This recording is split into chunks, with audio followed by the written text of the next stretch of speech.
नमस्कार छात्र छात्राओं, वास्तविक संख्या का एक वीडियो में मैंने 6 उदाहरण बताए थे। अभी 7वां उदाहरण अभी बता रहा हूँ।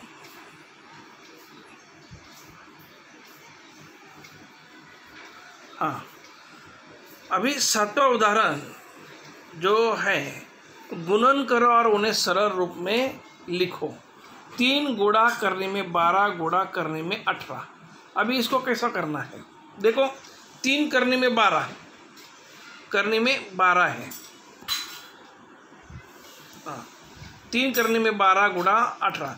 अब 12 को तुम लोग स्प्लिटिंग करेंगे, तोड़ेंगे तो क्या होगा, 4 गुणा 3, उनकी फोड़ करना है। 4 गुणा 3 मैंने पहले बोला कि जो करना है तो पहले उनका किसका वर्ग है ये देखना जरूरी होता है, और इसलिए 3 वैसा ही रहेगा। करने में 12 मतलब 12, 4 गुणा 3, 18 मतलब 9 गुणा 2। और नीचे देखो, उसके बाद 3 जो अलग अलग करने में लिखा है, करने में 4 गुणा, करने में 3 गुणा, करने में 9 गुणा, करने में 2। और फिर अभी जो समान करनियाँ जो है उस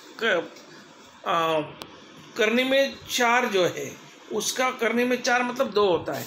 करने में 3 गुणा करने में 2 हुआ, करने में 3 वैसे के वैसे रहेगा। करने में 9 मतलब वो किसका वर्ग है, 3 का है। और करने में 2 वैसा ही रहेगा, क्योंकि इनका वर्गमूल निकलेगा नहीं, करने में 3 और करने में 2 का। अभी जो गुणा है वो पहले लिख लो, 3 गुणा 2 गुणा 3, और करने में 3 गुणा करने में 2 बाद में लिखो।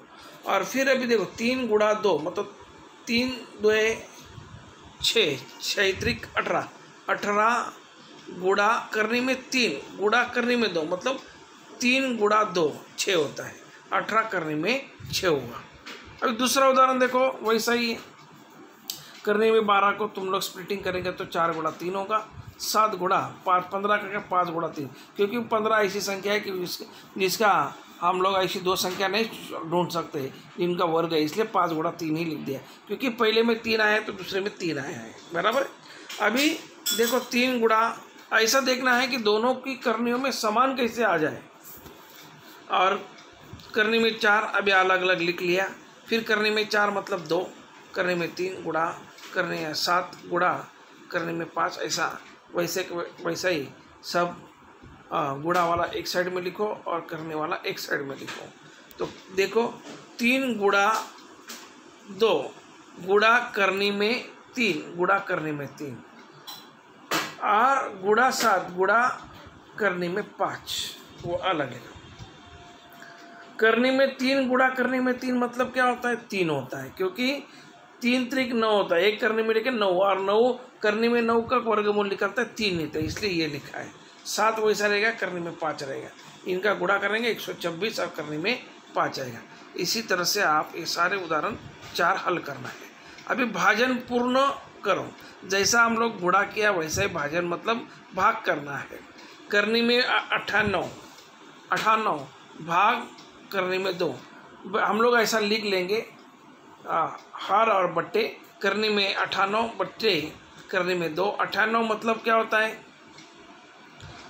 अभी फिर दोनों को एक ही करने में लिख लिया, क्योंकि उसको भाग जाता है। करने में 98 बट्टे 2, 2 1 2 और 2 गुणा भाग करेंगे तो 49 आता है। 49 किसका वर्ग है, 7 का है, एकदम आसान है।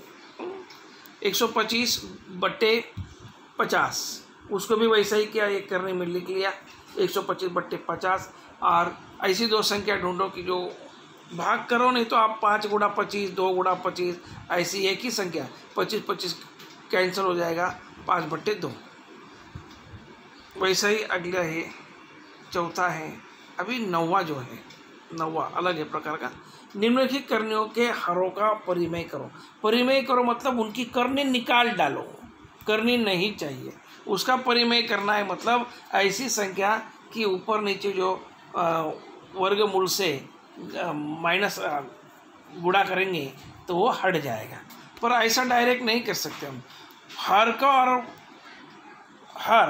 और छेद जो है, अंश है, अंश और छेद को एक ही संख्या से हम लोग भाग करेंगे तो संख्या में कोई भी परिवर्तन होता नहीं है, और इसलिए 3 बट्टे करने में 5, इसको हमने क्या किया, करने में 5 बट्टे करने में 5 से गुणा किया। म्हणजे संख्या में फर्क नहीं होगा।